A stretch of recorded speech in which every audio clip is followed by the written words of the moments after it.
আজ আমি নিয়ে বসে পড়লাম রঙিন কচুপাতা গাছ নিয়ে। এই রঙিন কচুপাতা গাছটা দেখতে সত্যি খুব সুন্দর। ছোটবেলায় যখন স্কুলে যেতাম, রাস্তার ধারে বনে জঙ্গলে যেখানে সেখানে এই রঙিন কচুপাতা গাছ দেখা যেত। এই রঙিন কচুপাতা গাছ বিভিন্ন ধরনের আছে। আমি এই গাছটি অবশ্য কিনিনি, আমার বাড়ির সামনে রাস্তার পাশে ড্রেনে হয়েছিল, হঠাৎই আমার চোখে পড়েছে।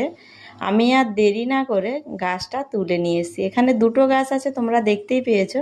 আমার জায়গা নেই বলে আমি একসঙ্গেই দুটোকে লাগিয়ে দিয়েছি।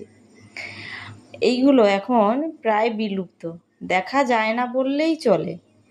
আর এখন এইগুলো মার্কেটে কিনতেও পাওয়া যায়। আগে কিন্তু এইগুলো কেনার কোনো চাহিদা ছিল না।